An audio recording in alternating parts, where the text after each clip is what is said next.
안녕하십니까. 홍선은 교수입니다. 우선은 저와 같이 이렇게 연구직에 있는 사람은 출처를 잘 밝혀야 돼요. 그래서 저는 현재 한림대학교 법학과 겸임 교수로 있고요. 현재 본직으로는 한국부동산연구원의 부연구원으로 재직하고 있습니다. 이 자리에 참 오래간만에 온 것 같습니다. 거의 한 3년 6개월 만에 온 것 같은데요. 짧게나마 저에 관해서 좀 이야기를 좀 했으면 좋겠습니다. 제가 PPT 리모컨을 가져왔습니다. PPT 좀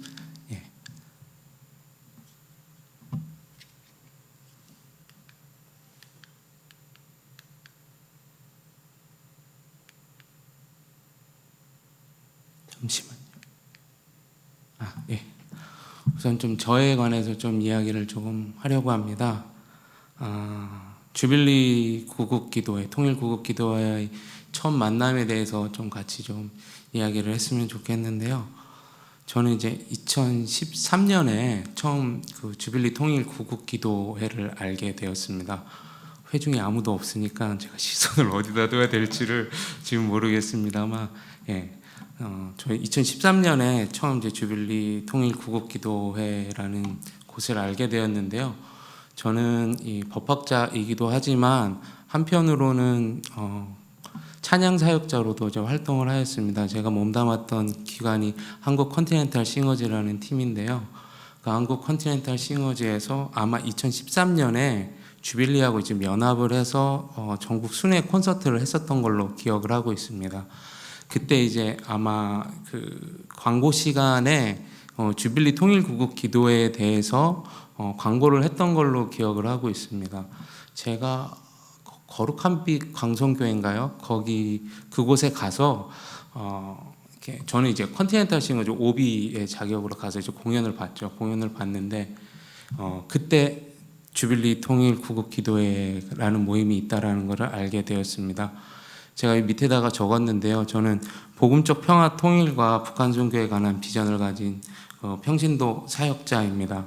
저는 이런 비전을 가지고 저희 개교에서 기도를 꾸준히 하고 있었습니다. 뭐 수요 예배라든지 금요 철야 이렇게 기도를 하는데 솔직히 비전이 좀 크잖아요.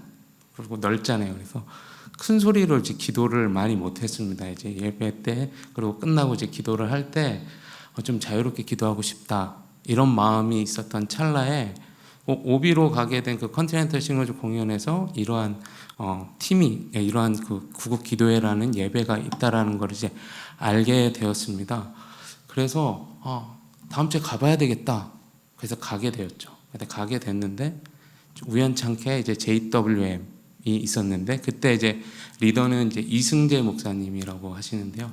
지금 이제 미국에 가 계신 걸로 아는데 제가 2006년에 컨티넨탈 싱어즈를 할 때 그때 저희 팀은 아니지만 다른 팀의 지휘자님이셨습니다.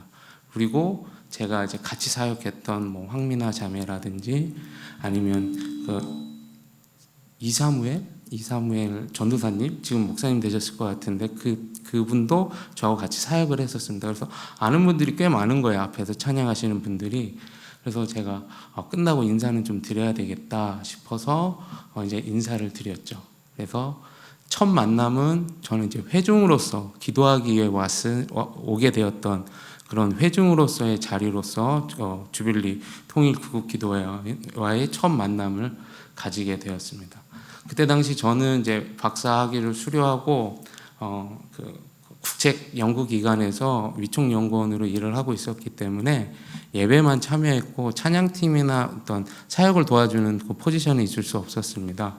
그러고 있다가 한 1년이 지나서 저도 이제 저희 논문을 박사학위 논문을 좀 마무리하기 위해서 학교로 다시 가게 됐어요. 그 본직을 이제 나와서 이제 학교로 다시 갔는데 그때 이제 이승재 목사님께서 저한테 이제 우리 팀에 와서 같이 찬양했으면 좋겠다라고 이제 말씀을 하셔가지고 그러면 제가 섬기도록 하겠습니다 해서 이제 두 번째 자리에 옮김은 어떻게 보면 예배팀에서의 싱어의 자리로 왔죠.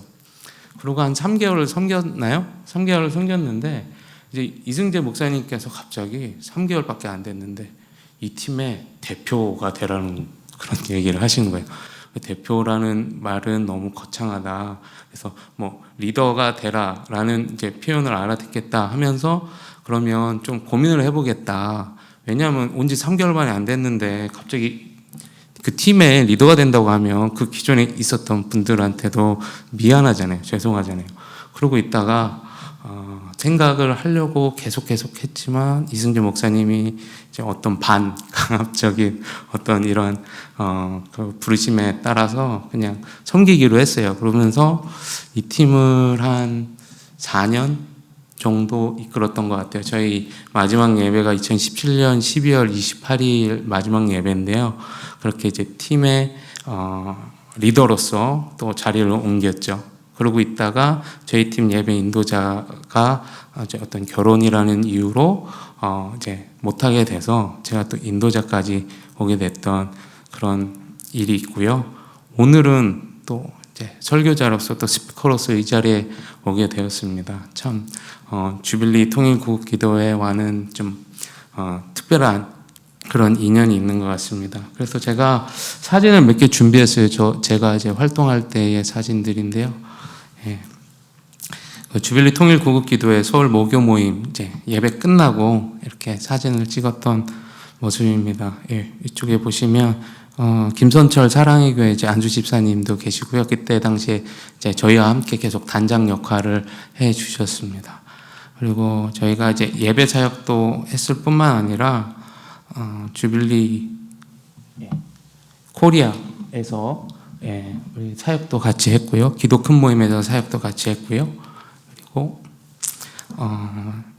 예배가 끝나면 나오는 노래 있죠. 주빌리의 노래. 이 주빌리의 노래도 저희가 이제 이상숙 권사님이 작사를 하시고 저희 아는 지인분들, 이 지인께 이제 작곡을 의뢰를 해서 이제 주빌리의 노래를 만들었고 그리고 싱글 앨범으로 발매도 하였습니다. 그리고 저희 JWM 마지막 예배는 2017년 12월 28일인데요. 그때 이제 무슨 주빌리 콘서트 해가지고 크리스마스 지나서 콘서트 했던 기억입니다. 그래서 아마 2017년 12월 28일 이날 이후로 저희의 그 공식적인 그 주빌리의 사역은 마무리가 됐던 것으로 보입니다. 그리고 지금 2기에서 지금 3기까지 왔다고 하는데 참 감사할 따름입니다. 그러면 이제 좀 통일과 관련된 그 법에 관한 강의를 좀 하려고 합니다. 그래서 원래도 강의를 하면 앞에 이렇게 조금 재밌는 이야기들을 조금 하고 그다음에 이제 본격적으로 이제 강의에 들어가는데요. 저는 이제 비대면하고 인연이 있는 것 같습니다. 제가 지금 새 학기째 비대면으로 강의를 하고 있는데 오늘 좀 오랜만에 와서 그동안 같이 사역했던 이제 권사님들 그리고 이상석 권사님 그리고 목회자님들 이렇게 만나 뵙고 인사도 하고 같이 이렇게 강의도 하고 하려고 했는데 오늘도 여건상 비대면으로 하게 되었습니다. 그렇지만 그래도 다른 저보다 더 좋으신 그 스피커가 왔을 때보다 제가 그래도 몸담고 있었으니까 제가 가장 많이 양해가 될 수 있을 것 같아요. 그래서 저는 기쁜 마음으로 달려왔습니다. 다소간 재미없더라도 제가 좀 통일과 관련된 법의 가장 기초를 좀 같이 좀 공부해보고 싶어서 강의를 조금 준비했거든요. 그래서 잠깐 보도록 하겠습니다. 그러면 남북한이 통일이 되려면 가장 먼저 해야 할 일이 무엇일까와 관련된 질문입니다. 통일의 시작은 무엇일까? 우리가 소위 애인들끼리도 오늘부터 1일이야, 내일부터 1일 할 거야 이렇게 하면은 1일로 해서 이제 연합이 되죠. 근데 통일도 그렇게 할까요? 통일 어떤 날 이렇게 해서 이 땅 우리 이제부터 통일이야 이렇게 이야기할 수 있을까요? 그렇지 않다라는 거죠. 통일이 시작이 되려면 가장 먼저 해야 되는 것이 법 질서의 통합이 있어야 된다라는 것입니다. 법이라는 그 질서가 통합이 되고 그 다음에 제도가 통합이 되고 그와 더불어서 이제 전 사회적인 통합이 이루어지면 이게 실질적 의미의 통합이 이루어진다라고 하고 있어요. 이런 실질적 의미의 통합을 이제 독일에서는 40년 정도가 걸린다고 이야기를 하고 있습니다. 이제 통일도 이제 30년 이제 넘어가고 있는 시점인데요. 아직도 이제 사회적 통합에 있어서는 법질서의 통합 그리고 제도의 통합에 있어서는 어느 정도 완성이 되었지만 사회적 통합에 있어서는 아직도 미완성이다라고 이야기할 수 있을 것 같아요. 그래서 이러한 부분들은 우리 크리스찬들이 사회적 통합에 있어서 적극적으로 기여해야 한다고 봅니다. 그렇다고 한다면 그 대한민국 헌법에서 통일에 관해서 이야기하고 있는 것이 무엇이 있는가 한번 좀 같이 좀 살펴봤으면 좋겠습니다. 그래서 뭐 여러 조문들이 있지만 대표적으로 두 가지 조문이 있는데요. 이제 대한민국 헌법 전문입니다. 한번 제가 읽어볼게요. 유구한 역사와 전통에 빛나는 우리 대한국민은, 그래서 대한민국 헌법 전문의 주어는 우리 대한민국이 아니라 국민입니다. 즉 국가가 헌법의 주체가 아니라 국민이 헌법의 주체다라는 것이죠. 그래서 여기서 우리 대한국민은 그러면 남한 주민만 포함을 하고 있는 것인가라는 것인데요. 이거는 좀 견해가 좀 다르기는 하지만 저는 이 북한 주민도 포함이 되어 있다라고 생각을 하고 있습니다. 우리나라 이제 임시정부 때도 이제 헌법이 있었고, 그리고 우리 재헌 그 헌법이 있었는데 그때도 이제 우리 대한국민이라는 표현을 그대로 사용하고 있습니다. 이는 비단 남한의 이제 국적법에 따라서 대한민국 국민뿐만 아니라 북한에 있는 주민을 포함한다라고 해석이 가능하고요. 저는 그래야지만 이 향후에 남한의 이제 대한민국의 헌법이 북한의 이제 통일의 방법 중에 하나입니다. 북한에 확대 적용되는 때에도 헌법 전문의 개정 없이도 가능할 수 있는 이런 근거들은 마련이 되어 있다. 이렇게 보시면 될 것 같습니다. 그래서 우리 대한국민은 조국의 민주개혁과 평화적 통일 사명에 입각하여 정의 인도와 동포로서 민족의 단결성을 공고히 하고 자유민주적 기본질서를 더욱 확고히 하여 국민투표에 의하여 개정한다. 이렇게 했어요. 그래서 이렇게 말줄임표 있는 부분들은 제가 줄인 겁니다. 줄인 것이고요. 대한민국 헌법 4조는 통일에 대하여, 통일 정책에 대하여 규율하고 있는 헌법 조항 중에 하나입니다. 여기서는 대한민국은이라고 주어가 되어 있어요. 이거는 이제 국가 또는 이제 국가기관을 이야기합니다. 통일을 지향하며, 그래서 통일에 반대할 수는 없다라는 겁니다. 헌법상. 그리고 자유민주적 기본질서, 앞에서도 이제 헌법 전문에서도 나왔는데 자유민주적 기본질서라는 게 헌법 전문에서도 나왔는데요. 이제 대한민국 헌법 제4조에도 나오고 있습니다. 자유민주적 기본질서에 입각한 평화적 통일 정책을 수립하고 이를 추진한다 라고 되어 있습니다. 그래서 좀 넘겨서요. 그러면 헌법에서는 무엇을 구체화하고 있는지 한번 봤으면 좋겠습니다. 통일의 방법적 한계로서의 평화적 통일입니다. 앞서 평화적 통일이라는 단어가 계속 있었어요. 제가 아까 쳐놨었는데 앞에 다시 한번 보시면 평화적 통일의 사명에 전문에도 있고요. 그리고 대한민국 헌법 제4조에도 평화적 통일 정책을 수립하고 라고 이야기를 하고 있습니다. 이것은 무엇이냐면 통일의 방법에는 우리가 뭐 초등학교, 중학교, 고등학교 때 다 배웠죠. 무력 통일, 합의 통일, 흡수 통일 다 배웠습니다만 이 중에서 그러면 무력 통일은 불가하다라는 것을 의미하는 것입니다. 즉 무력 통일은 헌법 제4조에 의한 평화적 방법의 한계로 인해서 그 통일 방식으로 고려될 수가 없다라는 건데요. 단 예외적으로 북한이 우리나라를 이제 침공할 수 있는 그런 경우가 있겠죠. 그러면 방어적 전쟁을 하게 되는데 이런 방어적 전쟁을 하다가 우리가 38선 딱 왔을 때 멈출 수는 없을 거 아니에요. 여기 넘어가면 안 돼. 그러진 않겠죠. 이러한 과정을 거치다가 북한이 수복되는 경우, 이 경우는 그 헌법 4조에서 이야기하는 평화적 통일을 위반한 것인가와 관련해서는 위반하지 않는다라는 것이 이제 다수설로 있고요.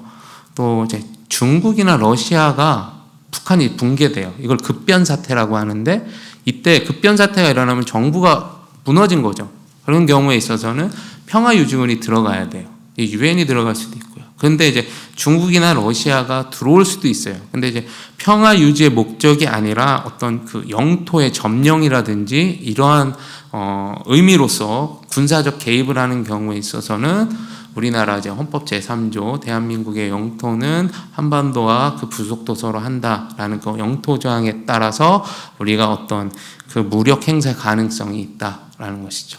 그럼에도 불구하고 우리가 통일의 반복적 한계로는 무력 통일은 불가능하다. 이런 단 예외적인 수단도 있지만 이것도 통설이 아닌 다수설이다라는 것이죠. 그래서 우리는 어떻게든지 간에 합의 통일 아니면 흡수 통일을 지향할 수밖에 없다라는 것입니다. 다음으로는 이제 내용적 한계에 관한 내용입니다. 자유민주적 기본질서라는 게 계속해서 나왔는데, 그러면 자유민주적 기본질서가 과연 뭐냐라는 거예요. 그래서 모든 폭력과 자의적 지배를 배제하고 그때그때 다수의 의사에 따른 국민 자결과 자유 및 평등에 기초한 법치국가적 통치질서. 막 어렵죠. 어려워요. 그래서 쉽게 얘기를 하면 인권을 보장하라라는 거예요. 그리고 법치국가라는 거는 뭐냐면 국가기관이 법 아래 있다라는 게 이제 법치국가의 가장 큰 핵심이고요. 그리고 국가기관이 법 아래에 있는데 이 법을 위반해서 국가기관이 활동을 했을 때는 그로 인해서 침해받은 자는 반드시 권리 구제를 해줘라 라는 게 이제 법치국가의 가장 핵심적인 이론입니다. 그래서 법 아래 국가기관이 있는 거예요. 근데 북한 같은 경우는 김정은 아래 법이 있죠. 그렇죠? 김정은은 법을 만들어서 국민을 통치를 하는 거예요. 그냥 수단인 것이고요.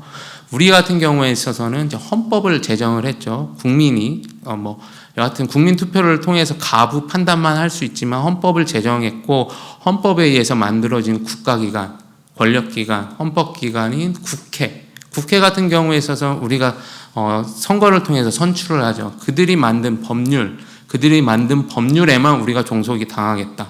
그러니까 그들이 만든 법률의 그 법 아래 국가기관은 모든 국가기관이 종속되도록 하고 있는 거예요. 그래서 북한이나 우리나라는 이제 법치국가 사상이 전혀 다른 그런 맥락 속에 있는 거죠. 그래서 법치국가적 가장 기본적인 질서 이념 하에서 통일 정책을 추진하라라는 건데요. 이거 되게 추상적이에요. 그래서 학자들과 그리고 판례에서는 자유민주적 기본질서의 내용을 열거해 놨어요. 구체적으로.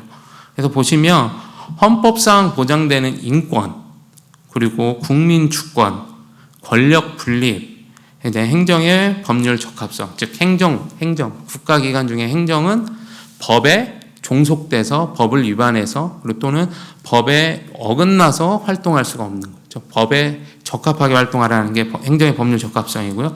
사법부의 독립, 그렇죠. 우리나라 행정부의 수반인 대통령이 사법부에 개입을 하지 못하도록 되어 있는 거죠. 중요한 거죠. 복수정당제, 모든 정당의 기회평등과 야당의 구성권과 활동권, 그리고 시장경제체제와 사유재산 제도, 이런 것들이 자유민주적 기본질서의 내용이라는 거예요. 그럼 우리는 북한이랑 통일을 할 때 이 한계를 벗어나서는 통일을 할 수가 없어요.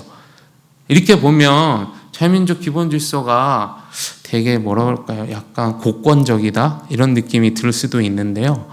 현대 헌법국가 또는 현대 국가, 그리고 법치국가, 대부분의 국가가 다 법치국가거든요. 이런 국가들은 이런 자유민주적 기본질서를 지켜야 돼라는 이야기 자체를 꺼내질 않아요. 이건 아예 기초 중에 기초예요. 기본 중에 기본인 거예요. 근데 이제 북한은 전혀 다른 행태를 보이고 있죠. 다만 이제 남한과 북한이 같이 연합을 한다든지 통일을 할 때는 이제 남한 이제 국가, 즉 대한민국 국가기관, 행정부는 합의를 할 때 이러한 자신만의 내재적인 한계는 가지고 있다. 이걸 벗어나서는 통일을 정책을 추진할 수가 없어요. 만약에 예를 들어서 북한 같은 경우는 사법부의 독립이 있을까요? 전혀 없죠. 그냥 김정은이 죽여 그러면 죽일 수 있어요. 즉결 심판이라는 게 전 세계에 있는 나라가 저는 북한 하나라고 저는 생각을 하거든요. 그런 문제들이 있고, 그리고 복수정당제. 북한은 일당이잖아요. 당이 하나인데 이거 어떻게 복수정당제? 그러니까 모든 것이 다 틀려요. 그리고 사유재산제도가 인정되냐? 토지재산권이 인정이 되느냐? 북한은 토지재산권이 인정이 안 돼요. 국가 또는 농협협동조합만이 소유권을 가질 수 있고요. 일반 국민은 소유권을 가질 수가 없다라는 것이죠. 이 모든 것이 이렇게 다 다르다라는 거예요. 다르다라는 거예요. 여하튼 그럼에도 불구하고 이 자유민주적 기본 질서라는 것이 되게 고권적으로 느껴질 수는 있지만 현대국가 그리고 법으로 인해서 법치국가 하에서는 기본 중에 기본이다. 이거는 거론조차 되지도 않는 거다. 하지만 그만큼 이제 북한과 남한은 체제 경쟁이 심화되어 있다라는 것입니다. 그럼에도 불구하고 저희는 헌법이 개정되지 않는 한 통일의 내용적 한계로서의 자유민주적 기본 질서는 유지되어야 된다라고 보시면 될 것 같습니다. 그러면 이제 북한은 무엇인가? 관련된 것들을 좀 한번 같이 좀 이야기를 해보고 싶어요. 이제 남한과 북한의 법적 관계는 무엇인가와 관련해서 분단 국가로서의 남한과 북한을 이야기할 수가 있어요. 분단 국가라는 것은 원래는 하나의 국가였다가 어떠한 계기, 이슈로 인해서 분단된 국가를 얘기를 해요. 근데 남한과 북한이 이제 분단 국가로서의 어떤 특징을 갖고 있냐면 상호 국가성을 부인을 합니다. 즉 남한도 북한을 국가라고 인정을 안 하고요. 북한도 남한을 국가라고 인정하고 있지 않다라는 것입니다. 두 번째는 뭐냐면 그럼에도 불구하고 외견상 독립주권국가의 요건을 갖추고 국민, 영토, 소위 주권이라고 얘기하죠. 이것들을 나름 가지고서 남한과 북한은 어떤 독립국가의 요건을 갖추고서 실효적인 정부를 구성을 하고 있다라는 거예요. 이게 남한과 북한의 이제 분단국가로서의 특징이에요.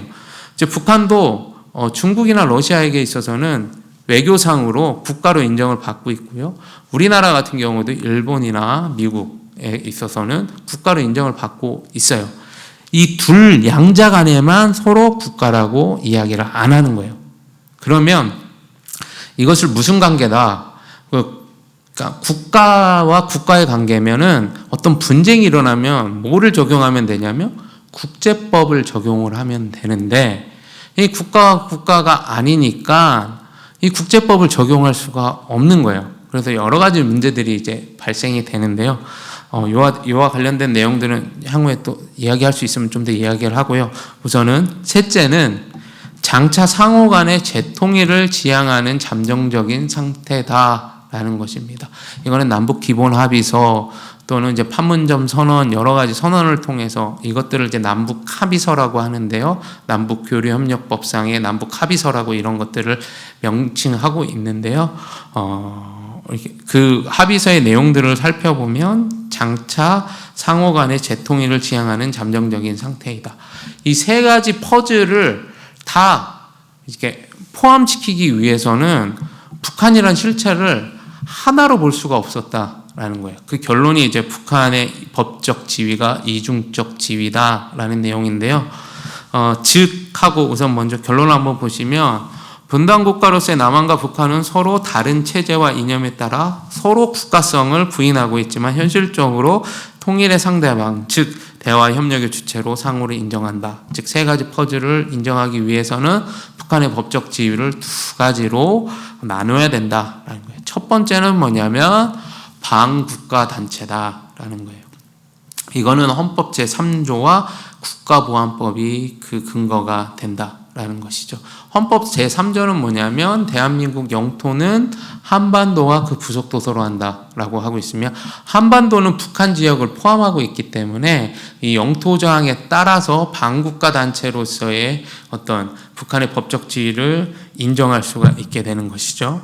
두 번째는 통일을 지향하는 과정에서의 상대방으로서의 북한인데요. 이는 이제 헌법 제4조, 아까 저희가 봤죠. 통일 정책을 추진해야 된다. 자유민주적 기본 질서 하에 평화적 통일을 지향해야 된다라는 표현이 있죠. 그거는 대상이 있다라는 거잖아요. 그래서 통일을 지향하는 과정에서의 상대방으로서의 북한을 인정한다라는 거죠. 즉 반국가 단체는 당연히 국가로 인정 안 하고요. 통일을 지향하는 과정에서의 상대방도 전체적인 맥락에서는 국가로 인정을 하고 있지는 않는 것입니다.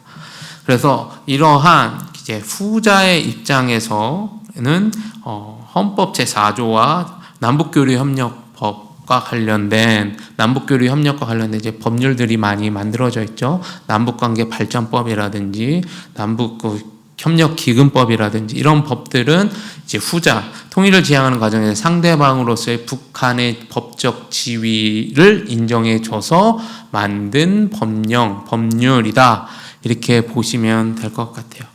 특히 이제 후자의 입장에서 남한과 북한의 관계는 즉 국가와 국가의 관계가 아닌 무슨 관계다? 그러면 특수한 관계다. 그래서 남북 특수 관계 이렇게 이야기를 해요. 남한과 북한의 관계는 국가와 국가의 관계가 아니면 그럼 뭐냐라는 거예요. 그래서 특수 관계라고 표현을 해요. 그리고 남한과 북한의 거래는 국가 간의 거래가 아니에요. 국가 간의 거래로 인정하면 국제법이 적용이 되면 되는데 그것이 아닌 내부 거래, 즉 전체로서의 한국이라는 그 한국 안에 남한과 북한이 특수관계로 있고 이 특수관계끼리의 거래는 내부 거래다. 국제 간의 거래가 아니다. 그래서 우리가 소위 관세를 매기거나 이런 데 있어서도 예외를 둘 수가 있는 것은 내부 거래로 인정하고 있기 때문에 그렇다라는 거예요. 그래서 남한과 북한의 법적 관계는 이렇게 앞에서 이야기한 첫 번째, 두 번째, 세 번째 세 가지 요건을 충족시켜야 되기 때문에 이렇게 복잡하게 이중적 지위로 나눌 수밖에 없었던 그런 한계들이 있어요. 지금 이중적 지위에 관련된 내용들은 대한민국 헌법재판소 그리고 법원 그리고 학자들의 동일한 견해이고 통설입니다. 넘어갈게요. 그렇다고 한다면 통일과 관련된 영역들이 무엇이 있는가 관련해서는 제가 크게 세 가지 단계로 좀 구분을 했어요. 첫 번째는 이제 분단국가, 지금 현재 상태에서의 통일법적 문제인 것이고요. 이제 두 번째는 통일 준비 과정에서, 즉 독일도 베를린 장벽이 무너지고 통일을 약 한 1년 후에 통일이 달성이 되었거든요. 그 과정에서 준비했던 것들이 꽤 많이 있습니다. 그 통일을 준비하는 과정에서의 법적 문제가 있을 것이고요. 세 번째는 통일 한국에서 이제 통일된 이후에, 아니면 통일된 그 시점부터 발생되는 여러 가지 법적 문제들이 있을 거예요. 그러니까 앞에서부터 좀 간단히 한번 보면 분단국가의 통일법적 문제와 관련해서는 첫 번째는 이제 북한 이탈 주민 관련 문제들이 있겠죠. 북한 이탈 주민의 법적 지위가 무엇인지, 그리고 여러 가지 이제 문제들을 어떻게 해결할 것인지, 이런 것들이 이제 그 주요 쟁점이라고 볼 수 있을 것이고요. 이제 제가 좀 빨리빨리 해야 될 것 같아요. 이거를 다 다룰 수는 없을 것 같아서.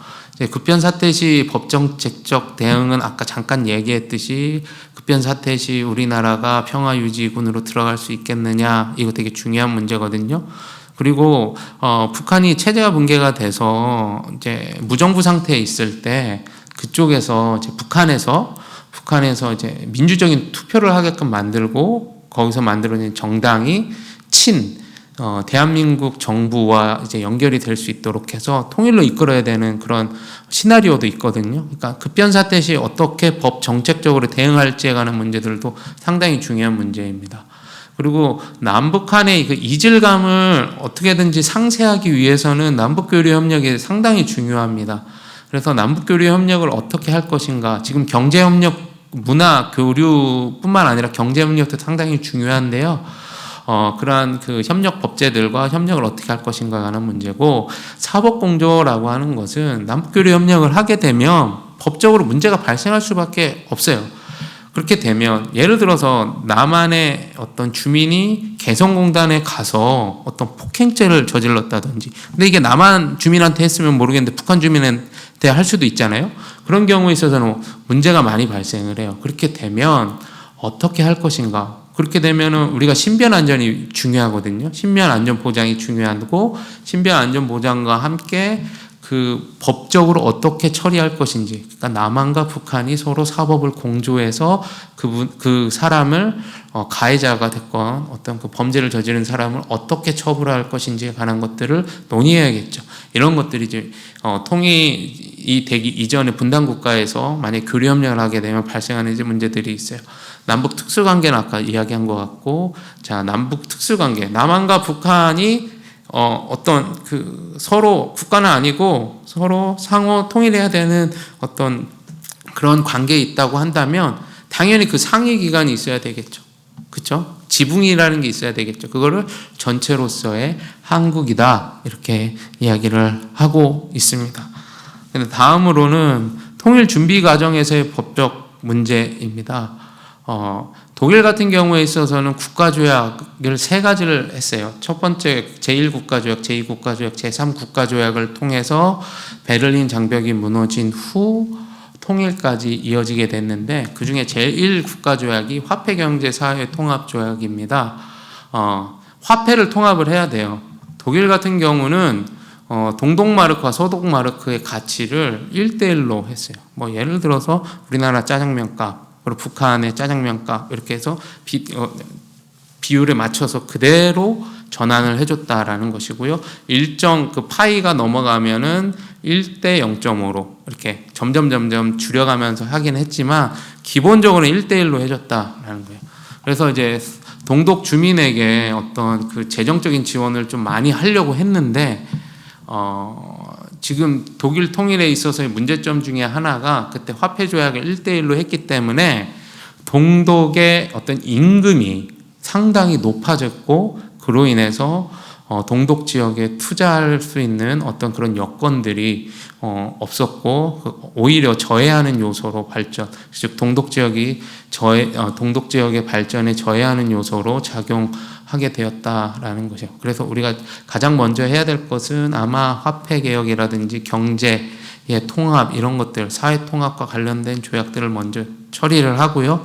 이제 두 번째 국가 조약이 2+4 조약이라고 하는 건데요. 이거는 동독과 서독이 하나로 합쳐지는데, 그때 4대 열강이 외교적으로 승인을 해줘야 된다라는 거예요. 이와 관련된 조약이 2+4 조약입니다. 이건 외교 문제의 처리인데요. 우리나라도 2+3, 뭐 2+4 이렇게 될 수 있어요. 미국, 러시아, 뭐 중국, 그리고 뭐 일본, 일본이 들어갈 수도 있고요. 근데 일본은 저는 안 들어가야 된다는 게 맞다고 생각을 하고요. 여하튼 그리고 동독과 서독이 따로 이제 다른 그 서방 국가 또는 동구권 국가에게 있어서 국가로 인정을 받았기 때문에 조약을 체결을 했었습니다. 각자 따로따로. 이 각자 따로따로 맺은 그 조약을 정리를 해야 돼요. 그런 분들이 제2국가조약에서 아마 이루어질 것이고요. 통일을 준비하는 과정에서는 이 문제가 아마 대두가 되고 이 문제도 처리를 해야 될 것으로 보입니다. 그 이후에 이제 독일 같은 경우에는 통일 조약을 체결하게 되는데요. 통일 조약은 통일 헌법 내지는 독일 같은 경우에는 서독 기본법이 동독의 5개 주에 확대 적용되는 그런 방식을 선택을 했는데요. 그걸 결정한 게 통일조약입니다. 우리도 통일합의서를 작성을 할 거예요. 그럴 때 아마 남한의 헌법을 확대 적용할 것인지 아니면 새로운 통일헌법을 만들어서 법질서를 통합할 것인지는 아마 이제 그 협의를 통해서 이루어질 것으로 보입니다. 그러면서 남북한 이제 법제 통합이 이루어져야 될 것이고요. 그리고 통일한국의 국가 형태 및 정부 형태를 어떻게 가져갈 것이냐, 뭐 단방제로 할 것이냐, 연방제로 할 것이냐, 아니면 의원 내각제로 할 것이냐, 아니면 대통령제로 할 것이냐, 뭐 이런 것들을 이제 결정을 하겠죠. 그때 당시에 이제 마지막으로는 제 3단계로서 통일 시 통일 시 그리고 통일 이후에 어떤 문제들이 이제 발생할 거냐 관련해서는 이제 사회보장 문제가 이제 발생할 수 있을 것으로 보입니다. 지금 현재 남한의 수준으로 북한 주민을 이제 사회보장하게 되면 그 재원의 문제들이 이제 발생을 할 것이거든요. 그런 문제들을 어떻게 해결할 것인지, 그것을 이제 불평등으로 봐야 될 것인지 이런 것들 이제 문제가 될 수도 있을 것 같고요. 그리고 이제 불법 청산가 같은 경우에 있어서는 저희 이제 와도 좀 연관이 있는 건데요. 그 정부에 몸을 담았던, 즉 북한 당에 충성을 했던 그런 행정 인력들 가운데 불법을 자행한 자들이 꽤 많이 있습니다. 이들을 어떻게 처리할 것에 관한 문제이거든요. 그게 불법 청산이에요. 그래서 예를 들어서 뭐 국가안전보위부라든지 이런 곳에서 활동을 했다든지 비밀 요원으로 활동을 하면서 신앙의 자유를 외쳤던 우리 크리스찬들이 뭐 죽임을 당하고 이런 부분들에 대해서 아마 어느 정도의 단죄, 어느 정도의 불법을 청산하는 그런 것은 필요하다고 봐요. 이게 합의 통일이 되니 후수 통일이 되니 그 통일의 시기가 늦춰지니 짧아지니에 따라서 그 강도가 달라지기는 할 텐데요. 여하튼 이거는 반드시 해야 될 절차라고 저는 보고 있습니다. 그리고 북한 지역의 공직자 처리 문제도 어떻게 보면 불법 청산의 일환인데요. 북한 지역 공직자는 이제 통일 이후에 남한, 즉 남한이 아니라 이제 통일 한국의 이제 공직자로서 수용은 돼야 될 것으로 보이는데요. 이때 이제 아까도 얘기했듯이 불법적인 그 행위에 가담한 자들을 우선 걸러내고 여가 장치가 좀 필요할 것으로 보이고요. 그리고 북한 지역의 공직자는 당성에 얼마나 충성했는지에 따라서 뽑혔기 때문에 우리 남한의 직업공무원 제도 하에 공무원하고는 그 전문성이 좀 다르거든요. 그래서 교육도 시켜야 되고 그리고 조금 선별 절차도 필요할 수도 있다라는 것입니다. 독일 같은 경우에 있어서도 동독 공무원이 서독 공무원의 거의 2배 정도가 됐던 걸로 제가 기억을 해요, 수치상. 그래서 이런 문제들도 잘 해결을 해야 될 것 같고요. 그럼 이제 제일 이슈가 되는 문제는 밑에 2가지입니다. 북한 지역의 국유재산 어떻게 처리할 것인가. 북한 지역의 재산은 다 국가가 소유하고 있어요. 그렇기 때문에 통일이 되면 그것을, 왜냐하면 북한이 그것을 불법적으로 다 몰수했었기 때문에 통일이 되면 통일 한국이 귀속된다고 하더라도 정당성이 필요하다라는 것이고요. 그걸 국가가 그냥 가지고 있는 것 자체도 문제가 돼요. 그래서 사유화도 시켜야 되는데 이 국유재산을 어떻게 처리할 것인가에 관한 문제들도 대두가 될 것이고요. 이와 더불어서 그때 이제 불법적으로 몰수된 그 재산권, 특히 토지 같은 경우 토지 소유권을 그냥 강제로 몰수했기 때문에 이 강제로 몰수된 이 토지 소유권, 그 원소유주들한테 돌려줘야 될 것이잖아요. 통일한국이 시작하는데 불법을 가지고 불법을 가지고서 새롭게 시작하는 것은 새로운 불법을 작출하는 결과밖에 안 되거든요. 그렇기 때문에 이건 어떠한 방식으로든지 처리가 돼야 된다라는 것입니다. 통일한국의 새로운 출발에 있어서 가장 중요한 화두 중에 하나는 이제 북한 지역의 국유재산을 어떻게 처리할 것인가, 또 불법적으로 몰수한 그 재산권을 어떻게 처리할 것인가, 원소유주한테 그냥 돌려줄 것인가, 아니면 금전적인 보상을 줄 것인가, 이런 것들이 이제 필요하다라는 겁니다. 그래서 통일 한국에서 새롭게 출발할 때에 이런 문제들이 이제 발생한다, 이렇게 보시면 될 것 같아요. 저는 이제 학생 시절 그리고 이제 청년 시절에 누구나 다 똑같았던 것 같아요. 비전을 알게 해달라고, 하나님의 계획이 알게 해달라고 그렇게 많이 기도했던 것 같아요. 목숨 걸고 막 기도했던 것 같아요. 제가 예전에 청년 주빌리가 아니라 주니어 주빌리 가서 특강을 한 적이 있는데 학생들도 동일한 고민을 했던 것 같아요. 그래서 저도 그들한테 했던 내용 중에 하나가 진짜 치열하게 기도해라. 그걸 아는 순간 사단이 당신이 얼마나 위협적인 사람이 될지에 관해서 사단이 제일 잘 알고 있기 때문에 그냥 대충 기도하거나 대충 이렇게 뭐 알려주시겠지 하면 절대 알 수가 없다. 저 목숨 걸고 기도해라 라고 얘기했던 것 같아요. 그러고 나서 저는 이제 비전을 받고 그리고 나서 이제 활동을 하는데 요즘은 이제 제자도의 길을 가는 게 더 힘든 것 같아요. 네. 뜻 알겠어요. 가려고 하는데 자꾸 유혹이 와요. 유혹이 오는데 이제는 핑계거리도 없어요. 하나님 꿈 안 알려줬잖아요. 계획 안 알려줬잖아요. 이런 핑계거리도 될 수 없는 그런 상황들이 와요. 그것 때문에 제가 막 많이 낭망하고 많이 넘어지고 많이 쓰러지고 하는 것 같아요. 근데 제가 그럼에도 불구하고 이렇게 십자가를 기준으로 달려간다고 하면 가장 이지웨이 빠른 길, 지름길로 가는 게 아니라 막 꼬불꼬불 가도 그래도 십자가 쪽을 바라보면서 걸어가는 게 중요하다라고 생각을 해요. 그래서 저는 지금 최종적인 목표는 아까도 얘기했듯이 복음적 평화 통일에 관한 부분은 제가 뭐 교수가 됐건 또는 이제 연구자가 됐건 간에 이 통일법 분야에 그리고 법 통합하는 과정에 있어서의 제 최고의 전문가가 돼서 향후 이제 통일하는 그 과정에서 어떤 이제 법적인 규율들을 법 규정들을 만들 때 복음적인 메시지와 더불어서 북한 선교에 맞게 북한 주민의 어떠한 그런 아픔들과 여러 가지 상처들을 같이 싸맬 수 있는 균형적인 어떤 법을 만드는 그 자리에 가고 싶은 게 저희 최종적인 비전이에요. 그게 뭐 교수일 수도 있고요, 연구원일 수도 있고요. 그래서 계속해서 연구하고 있고요, 논문 쓰고 있고요, 계속해서 저 자신을 발전하고 있습니다. 그리고 두 번째는 이제 북한 선교와 관련된 내용인데요. 저는 이제 통일이 되면 북한이 열리면 북한으로 갈 생각입니다. 네, 갈 겁니다. 가야 합니다. 이렇게 안 하고 갈 생각입니다라고 하는 걸 제가 아직 좀 부족해서 그렇긴 한데요. 준비는 열심히 하고 있어요. 그래서 저는 개별적으로 이제 찬양 사역을 계속 해왔던 것은 북한에 이제 학교로 가게 되면 그 캠퍼스에 있는 학생들 또는 그 지역에 있는 그 교회들에서 예배 사역을 좀 하고 싶고요.